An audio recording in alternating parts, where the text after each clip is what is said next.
আসসালামু আলাইকুম। আমি তনিমা বুশরা। কেমন আছেন সবাই? আমি আছি, আল্লাহ যেভাবে রেখেছে আছি, ভালো আছি। আজকেও কিছু কথা শেয়ার করার জন্য আপনাদের সাথে ছোট্ট একটা ভিডিও শেয়ার করলাম। আসলে মানুষের মুখের বাইরের হাসিটা দেখেই একটা মানুষের ভিতরের অবস্থা বোঝা যায় না। আপনার এই ছবিটা দেখে কি মনে হচ্ছে? যে কত হাসি খুশি, তাই না? কত হ্যাপি একটা,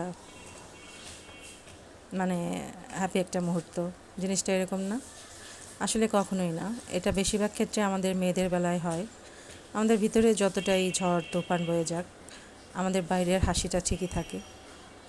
তো এটা আমার এক চাচি শাশুড়ি ছিল কি, সে এখনও আছে, যেহেতু আমি আর ওই বাড়িতে নেই এই জন্য বলতেছি ছিল। তো এই চাচি আমাকে বলতো যে তরিমা, মানে সে বৌমা করে ডাকতো, যে বৌমা তোমার উপরে আল্লাহর একটা রহমত আছে। আমি বলতাম, তাকে বড়ম্মু বলে বলতাম, যে কি বড়ম্মু? বলে তোমার বাসায় যতই অশান্তি হোক, আমরা জানি কীরকম অশান্তি, কিন্তু তোমার মুখের হাসিটা কখনোই যায় না। দরজা খুললেই তোমার মুখে একটা হাসি। এটা আল্লাহর অনেক বড় একটা রহমত, মা, এই জিনিসটা কখনো হারাইতে দিও না। তা আমার জীবনে যে এতটা ঝড় তুফান বয়ে গেছে, আল্লাহর রহমতে আমার মুখে হাসিটা থাকে। আমি বেশিক্ষণ মন গোমরা করে থাকি না।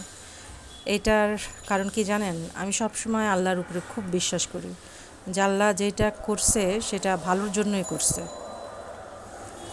বা ভালোর জন্য। যেহেতু দেখেন, এই যে আমরা এত চিন্তা করি, এত কিছু করি, আমরা চাইলে কি সারা জীবন বেঁচে থাকতে পারবো না। তো যেখানে আমি আমার না, সেইখানে আমি অন্য কিছুর আশা বেশি কিভাবে করি? দরকার নাই করার। আল্লাহ যেটা কপালে লিখে রাখছে ওইটা হবেই। তাই জন্য আমি বেশি মন খারাপ করে থাকি না। আল্লাহর সিদ্ধান্তই আমি সবসময় মেনে নিই। আর এই অভ্যাসটা, এই জিনিসটা আমি পেয়েছি আমার আব্বার কাছ থেকে। আব্বা সব সময় বলে যে আল্লাহ ভরসা, আল্লাহর উপরে বিশ্বাস রাখ। আমার আব্বার যে কী পরিমাণ ধৈর্য আপনারা চিন্তা করতে পারবেন না। সবাই দেখে আশ্চর্য হয়ে যায়, যত বড় বিপদই হোক সে এত মাথা স্থির রাখতে পারে। এবং সে সবসময় বলে ইনশাআল্লাহ, আল্লাহ ভরসা, আল্লাহ যা করবে ভালো হবে। তো মসজিদে ওয়াজ হচ্ছে, যেহেতু আমার ভিডিও ছাড়ার টাইমটা হয়ে গেছে, তাই এই শব্দের ভিতরেই করছি, সবাই একটু ম্যানেজ করে নেবেন। আসলে এই যে আমার লাইফে এত বড় একটা ঘটনা ঘটে গিয়েছে, তা আমার মনে ভয় ছিল যে আব্বা এটা নিয়ে মন খারাপ করলো নাকি, যেহেতু আমার পছন্দের বিয়ে। তো আমি কান্না করতে করতে আব্বার কাছে গেলাম, যে আব্বা তুমি কি আমার উপরে মন খারাপ করছো? আব্বা আমাদের তাকায় বললো, কেন তোর উপরে মন খারাপ করবো কেন? আমি বলছি না, এই যে ও যে আমাকে ডিভোর্সটা দিল। আব্বা বলছে না, চুপ থাক, ওরে যা করার করতে দে, আল্লাহ ভরসা, চুপ থাক, কী হয়েছে, আমি আছি না। এই যে আমার বাবার মনের এই সাহসটা, এটা কিন্তু অন্য বাবা হলে ভেঙে যেত, কিন্তু আমার আব্বা ভাঙে নাই। সে একবারও চিন্তা করে নাই যে আমার মেয়েটা চলে আসছে, আমার ঘাড়ের উপরে বোঝা।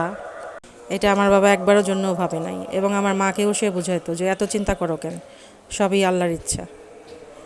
তো আমিও আল্লাহর কাছে এটাই চাই, আল্লাহ যেন আমার আব্বার মতো আমাকে আরও ধৈর্য দেয়। তো আমার বাচ্চাদের জন্য আপনারা দোয়া করবেন। তো আজকে শুক্রবার, মসজিদে ওয়াজ হচ্ছে, তো আর বেশি কথা না বলি, কারণ গোসল টোসল করে নামাজ টামাজ পড়তে হবে। যাই হোক, ঘরে অনেক কাজ আছে। আপনারা সবাই একটু আমার জন্য দোয়া করবেন, আল্লাহ যেন আমাকে ধৈর্য দেয়, সৎ পথে থাকার তৌফিক দান করে। আর আমার কাজকর্মের খুব দরকার, এটার জন্য দোয়া করবেন। আমি জানি আমার বাবা মাকে এখন দেখতে পারি, তাদের উপরে আমি যেন ডিপেন্ডেন্ট না হই, তাদের যত্ন যেন আমি করতে পারি। তো ঠিক আছে, সবাই ভালো থাকেন। আজকে এই পর্যন্তই। আল্লাহ হাফেজ। আসসালামু আলাইকুম।